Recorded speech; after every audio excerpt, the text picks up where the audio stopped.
दोस्तों, आरबीआई ने HDFC bank पर 1 करोड़ रुपए का पेनल्टी लगाया है। क्यों लगाया है? इसकी सबसे बड़ी वजह है रिकवरी एजेंट द्वारा ग्राहकों को धमकी देने और उसके साथ मिसबिहेव करने। और जब यह मामला हाईलाइट में आया तो आरबीआई ने जांच की और पाया कि रिकवरी एजेंट द्वारा आरबीआई द्वारा जारी नियमों का पालन नहीं किया गया।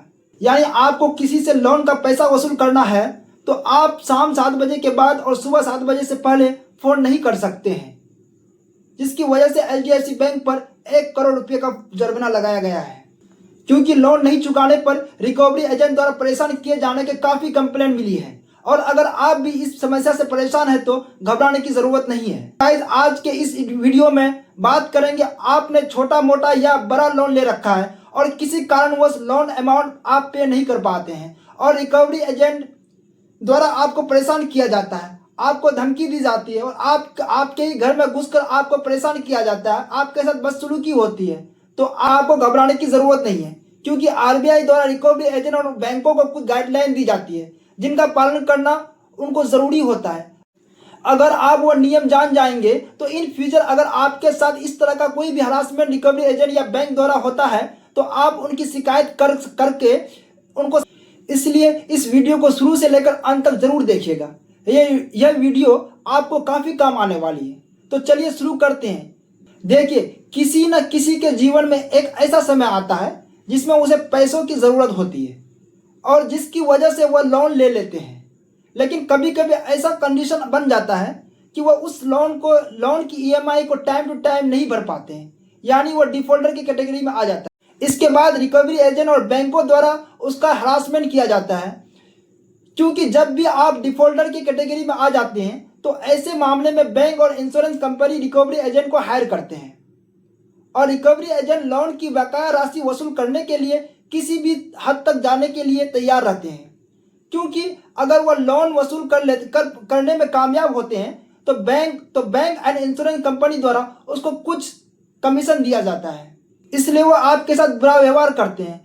लेकिन अब अगर आपके साथ इस तरह का बुरा व्यवहार होता है तो मैं आज आपको आरबीआई द्वारा जारी कुछ निर्देश जो आरबीआई द्वारा दिए गए हैं जिनका पालन करना उनको ज़रूरी है। रिकवरी एजेंट द्वारा कुछ हरकतें इस तरह की जाती है कि वह बार बार आपको कॉल करते हैं, धमकी देते हैं, आपके साथ गाली गलौज करते हैं, आपके अश्लील मैसेज भेजते हैं, आपके ऑफिस पहुंचकर आपके बॉस या क्लाइंट को बता देते हैं कि आपने लोन नहीं भरा है और आपके परिवार और आपके दोस्तों को तंग करते हैं, कानूनी कार्रवाई करने के लिए या फिर गिरफ्तारी करने की धमकी देते हैं, आपके घर या ऑफिस पर आते हैं और दूसरे के सामने आपको धमकी देते हैं, शर्मिंदा करते हैं। और कुछ ऐसे होते हैं जो सोशल मीडिया पर गलत शब्दों का इस्तेमाल करते हैं, आपके घर में घुसकर बदतमीजी करते हैं, आपका सामान उठाने की कोशिश करते हैं, आपके घर को बेचने के लिए आपको मजबूर करते हैं। और कुछ रिकवरी एजेंट सरकारी लोगों की मोहर का गलत इस्तेमाल करके आपको डराते हैं। आजकल तो समूह यानी ग्रुप प्रचलन बन चुकी है। इसमें भोली भाली महिलाओं को फंसा कर दिया जाता है और बाद में उनका शोषण किया जाता है।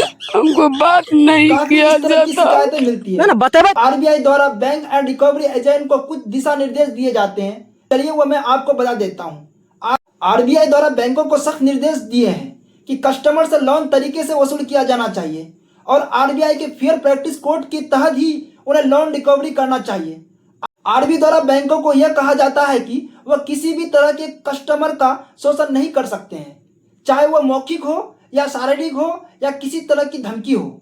आरबीआई द्वारा बैंक को यह भी निर्देश दिए जाते हैं कि लोन रिकवरी के समय तीसरे पक्ष को लोन की जानकारी देने की तब तक ज़रूरत नहीं है जब तक कि कानूनी रूप से इसकी ज़रूरत नहीं पड़ती। कस्टमर की प्राइवेसी की सुरक्षा करना बैंकों की जिम्मेदारी है। अगर ग्राहक लोन देने में डिफॉल्टर स्थिति में आ जाता है तो ग्राहक को पहले नोटिस ऑफ डिफॉल्टर देना चाहिए और इसमें डिफॉल्टर की पूरी डिटेल जैसे कि कितना बकाया है और डिफॉल्ट की स्थिति में ग्राहक को क्या कदम उठाना चाहिए। इसके साथ ही ग्राहकों को लोन अकाउंट स्टेटमेंट भी देना चाहिए। अगर बैंक लोन रिकवरी एजेंट का सहारा लेते हैं तो ध्यान रखना होगा कि एजेंट आरबीआई के आचार संहिता के तहत अपना काम करे। इन एजेंट के पास आईडी कार्ड और ऑथराइज लेटर एंड बैंक की ओर से जारी किए गए नोटिस की कॉपी होना चाहिए। आरबीआई के नियमों के तहत एजेंट ग्राहकों की किसी भी तरह की शोषण नहीं कर सकते हैं। अब हम बात करते हैं रिकवरी एजेंट के लिए आरबीआई का क्या निर्देश है। रिकवरी एजेंट को तभी हायर करना चाहिए जब उनका वेरिफिकेशन हो बैंक की ओर से। ग्राहक को रिकवरी एजेंट और उसकी एजेंसी की जानकारी देनी चाहिए।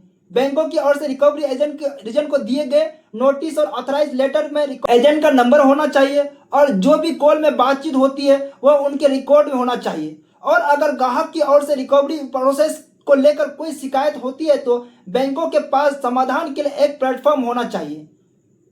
और अगर रिकवरी एजेंट से कस्टमर आईडी दिखाने को मांगता है, अगर वह ऐसा नहीं करते हैं तो ग्राहक इसकी शिकायत आरबीआई को कर सकता है।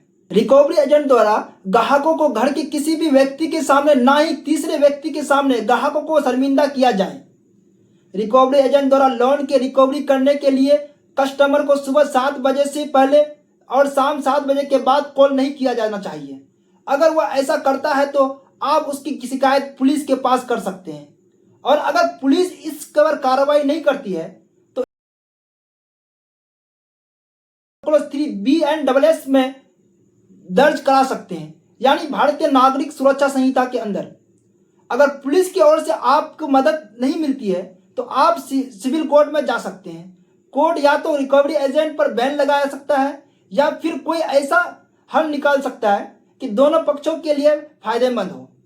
आखिरी मौका आपके पास रिजर्व बैंक जाने का होता है, जहां पर आप रिकवरी एजेंट पर कार्रवाई करके उस पर बैन लगा सकते हैं। और अगर तब भी आपका काम नहीं बनता है तो आप बैंक में उसकी शिकायत कर सकते हैं और आपकी निजता का उल्लंघन जो हमारे संविधान के आर्टिकल 21 में है, आप इसके लिए रिकवरी एजेंट पर एक्शन ले सकते हैं और उसे सजा दिला सकते हैं। उम्मीद है कि आपको वीडियो अच्छी लगी होगी। अगर आपको वीडियो पसंद आई है तो आप वीडियो को लाइक और शेयर जरूर करें। और किसी तरह का अगर कोई रिकवरी एजेंट आपके साथ बदसलूकी करता है तो आप हमारे नंबर पर संपर्क कर सकते हैं।